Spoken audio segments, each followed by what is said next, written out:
little bit about myself. I'm married. Woo! Thank you. I am just as surprised as you. I mean, look at me. I'm like a cross between Vince Vaughn and Krusty the Clown. This is what I gave God to work with. That's how I know me being married, bona fide miracle. There's just no two ways about it. On my wedding day, I know for a fact Jesus was up in heaven like, yes, I still got it. Look at that. High-fiving archangels, just, woo. Calling out the other Bible people like, Moses, parting the Red Sea was good, but got it. We've been married for 20 years. Yeah, you're going to clap for that. That's a lot of work. 20 years. And the secret to our success is that somebody told us, you always have to say, divorce is not an option. That's right. That's how I know when I'm in trouble. When I find her wandering around the house going, divorce is not an option. Divorce is not an option.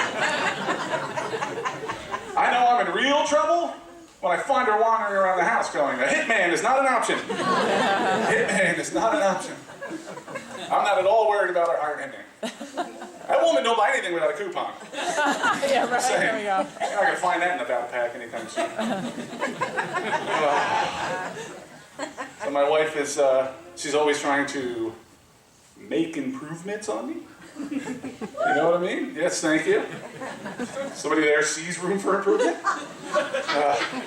Like she said to me, you know, I think you'd look good with a beard. I'm fairly certain that's her way of saying, you know that face of yours? If you covered half of that, that would be good for me.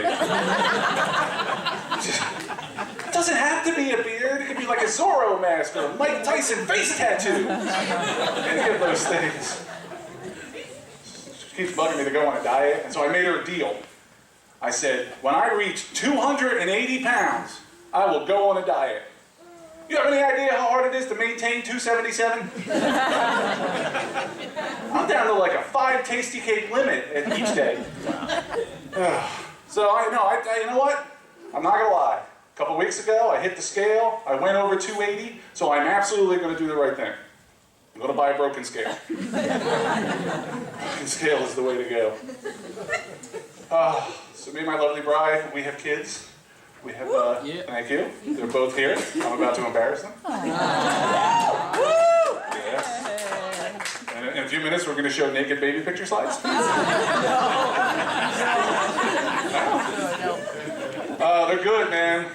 They're 13 and 14 though. So I'm sort of out of touch with what the youth culture is into nowadays.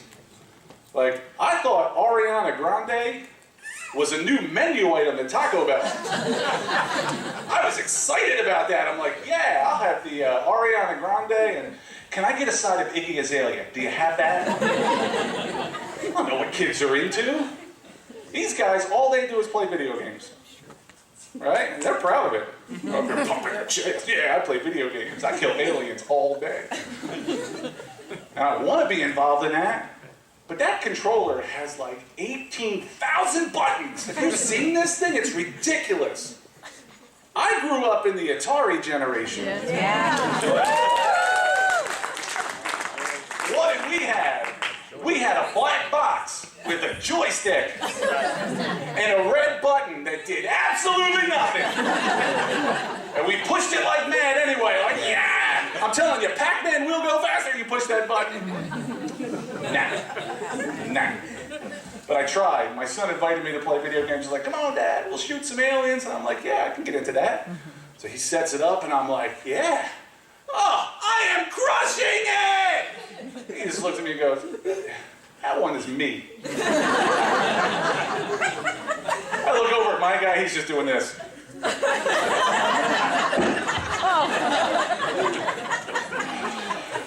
I'm like, can you just shoot me, boy? I'm getting seasick. You don't have this game. Can't have that. They're good kids, though. I think part of the thing is, though, that, like, I grew up in inner city Philadelphia. And that's hilarious, huh? That's joke of the night. I grew up in inner city Philadelphia, and then we have the honor of being able to live in the suburbs. My kids go to a real nice school, but it's completely different from what I experienced. You know, like for instance, at their school, when it's below 40 degrees, they're not allowed to go out for recess. That wasn't happening in my school. No, right? My teacher would have been like, I don't care if Bobby lost 2 toes last week. You kids are going outside to play. If it's icy, just hold on to the rusty fence. That's what we put up with. Just don't put your tongue on it. It was tough growing up like that. And like their school is very multicultural. They have kids from India, they have kids from Pakistan, kids from North Jersey. Troublemakers. Giants fans. I didn't have multicultural. We were excited in class when we had that one Jewish kid. And we were like, Hiram, tell us again about that 8 days of presents. What'd you call that, Shaka Khan? Days of presents.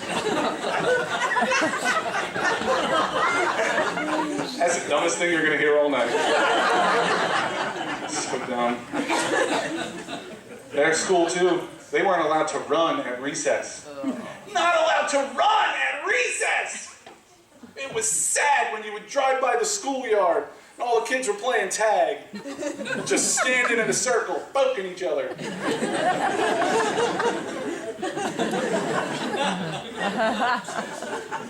Then the school called that bullying. Like, stop.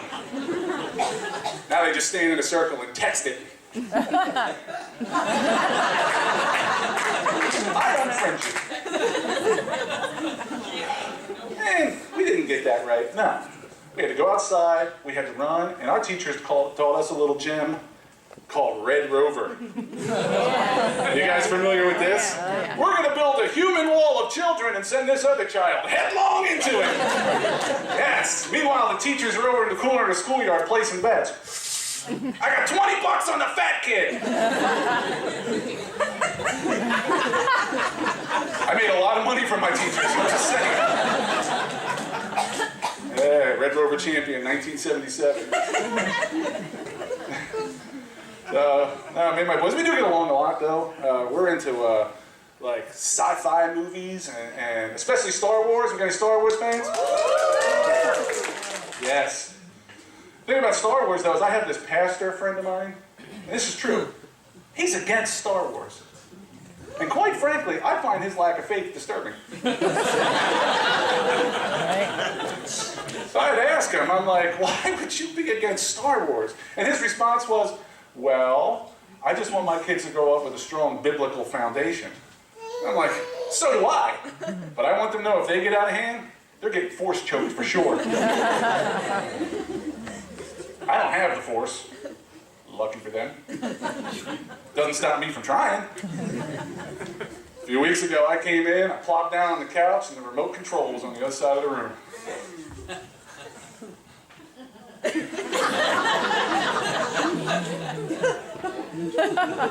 Eventually, my son got frustrated, got up, and threw the remote at me. I was like, ha! Jedi mind trick. Yeah. These are the snacks your dad is looking for.